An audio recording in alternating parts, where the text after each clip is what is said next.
Muito se fala hoje em dia sobre a teoria da construção social, a de que diferenças entre homens e mulheres são resultado da influência do nosso meio, da mídia, mas será que isso é verdade? Até que ponto quem a gente é, como a gente se comporta e as escolhas que a gente faz são resultado do meio em que a gente vive e até que ponto isso seria resultado da nossa genética ou da nossa biologia? Hoje eu vou fazer uma análise de uma entrevista do Jordan Peterson, ele que é um professor de psicologia, especialista em personalidades e em diferenças entre os indivíduos. E vamos ver o que ele tem a falar sobre esse assunto. So imagine, first of all, that there's two kinds of equality that you might pursue. One would be equality of opportunity. And so that would mean that there's wide range of talent across people regardless of their type, gender, race, ethnicity. There's talent distributed everywhere. Each of the individuals within those groups should be put in a position where they're encouraged to manifest those talents. You'd want to push for equality of opportunity because the more talented people there are out there, the more cool stuff you get to have, and hopefully the more diverse and interesting your life is. Então aqui ele começa falando que existem dois tipos de igualdade. Uma delas é a igualdade de oportunidade, que seria a igualdade de ter acesso à educação, acesso ao mercado de trabalho, em diferentes áreas do mercado de trabalho. E essa com certeza é uma igualdade que toda pessoa que tem um mínimo de bom senso vai ser a favor, independente de raça, sexo, etnia, idade, classe social. Esse é um tipo de igualdade que vai beneficiar a população como um todo, pelo simples fato de que existem pessoas talentosas, independente do grupo social em que ela se encontra. E se existem oportunidades iguais para essas pessoas, elas vão ser capazes de colocar em prática aquilo que elas sabem fazer. So you can pursue equality of opportunity policies, and the Scandinavians have done that, especially trying to knock down barriers for women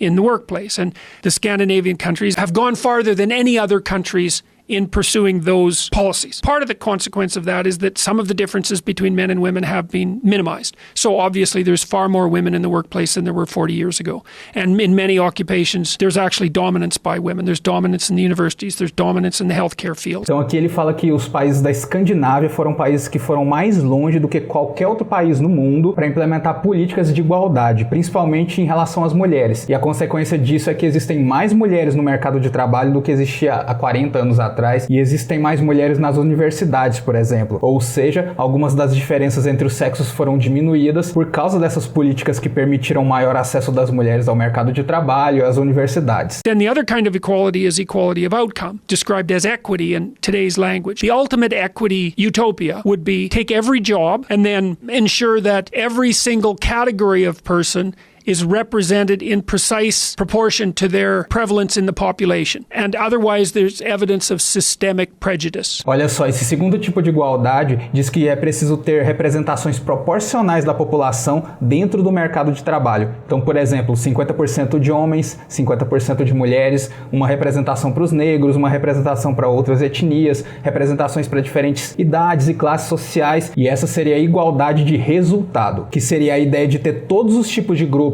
representados proporcionalmente tanto nas diferentes áreas do mercado de trabalho quanto nos diferentes níveis de hierarquia dentro das empresas. That's impossible. And the reason it's impossible is because there's no limit to the number of ways that you can categorize people into groups. Let's say there's 20, but there's a lot more than that. There's no possible way that you could ever regulate a society so tightly. Olha só, inúmeras formas de classificar os seres humanos em grupos. É impossível você criar uma representatividade proporcional, igualitária dentro do mercado de trabalho para todos os tipos de grupo. Isso é inviável na prática. How much something is social and how much it is biological actually depends on the social circumstances. So, well, here's an example. If you have a society where no one has enough to eat and people are starving, then there's a huge cultural effect on people's intelligence, let's say, that's mediated by economic factors. The relationship between biology and culture is actually partly culturally dependent. E aqui ele começa a dar um exemplo de como uma parte social pode influenciar em como a gente é, dizendo que em países onde existe uma escassez de comida, isso pode prejudicar o nível de inteligência das pessoas, porque o cérebro não desenvolve como ele deveria se desenvolver. Então ele está reconhecendo aqui que existe uma parcela de influência do meio, ao mesmo tempo que existe uma parcela de influência da genética. Here's how the scientists decided to address this. They thought, why don't we rank order countries countries by how egalitarian their social policies are. You know, you put the countries where women are second-class citizens at the bottom, and you'd put the Scandinavian countries at the top, and then look at the magnitude of the differences between men and women by the egalitarian social policies. E eles acabaram escolhendo um método para definir o quanto daquilo que a gente é influência da sociedade e o quanto é influência da nossa genética. Eles começaram a organizar as sociedades de baixo para cima ou de cima para baixo em nível de igualdade. Aqueles países com baixo nível de igualdade ficam embaixo na escala e os países com alto nível de igualdade vão ficar mais alto nessa escala. E fazendo essa classificação das diferentes sociedades ao longo do mundo inteiro, eles descobriram que os países da Escandinávia são os países que foram mais longe em termos de implementar políticas de igualdade dentro da sociedade deles. E aí que vem a sacada. Nesses países com alto nível de igualdade, qual é o nível de diferença entre homens e mulheres? É grande, é pequeno, ele existe, ele não existe, e eles foram comprovar e testar isso. Então a premissa básica era essa: se as diferenças entre homens e mulheres são resultado de uma mera construção social, da influência do meio, então nos países em que existe um alto nível de igualdade, as diferenças entre homens e mulheres deveriam diminuir. Faz sentido, mas isso não foi o que aconteceu na prática. The more egalitarian the society, and it turns out the richer the society, the more different men and women become. The biggest difference that's been discovered between men and women, and this is the one that gets biggest in the Scandinavian countries, is interest. Men are more interested in things, and women are more interested in people. Nesses países onde existe um alto nível de igualdade, uma das maiores diferenças que eles perceberam entre homens e mulheres é que mulheres se interessam por pessoas e homens se interessam por coisas. And it's a big difference. If you were a man, you would have to be more interested in people than 85% of men to be as interested in people as the 50th percentile woman. And you'd have to be more interested in things than 85% of women to be as interested in things as the typical man. The other thing that's happened is that the more egalitarian the society, the fewer women go into the STEM fields.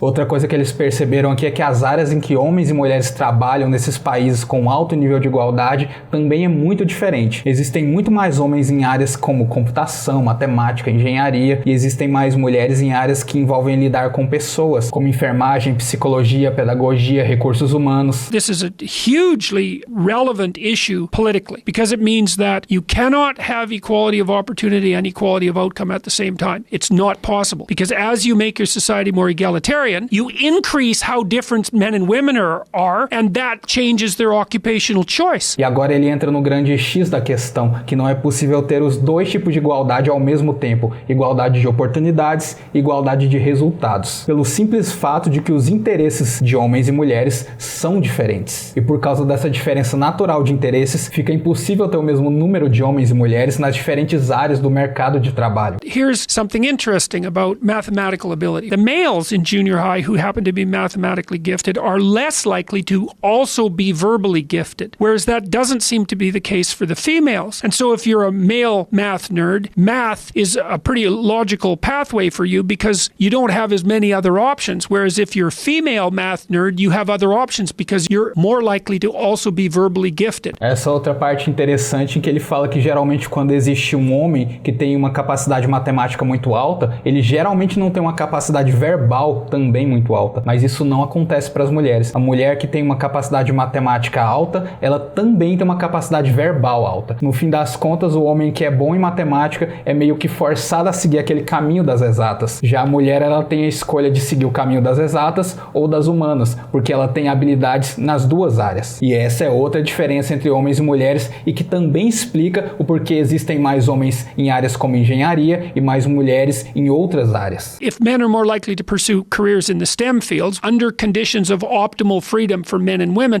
then that's going to drive income disparities because the STEM fields pay more.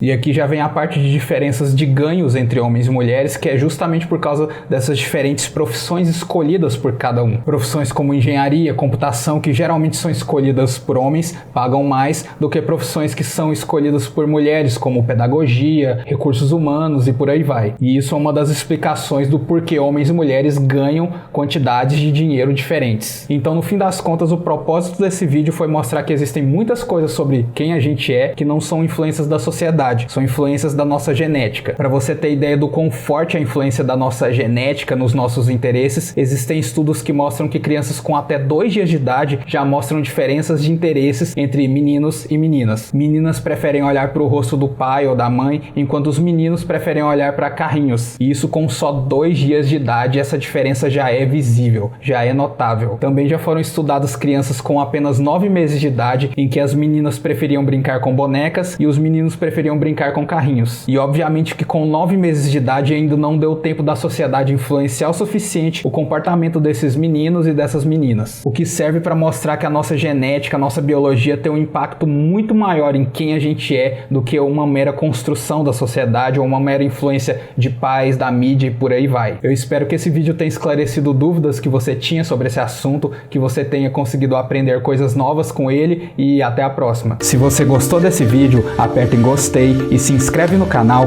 para não perder os próximos vídeos. Então esse foi o vídeo de hoje, espero que você tenha gostado e até a próxima.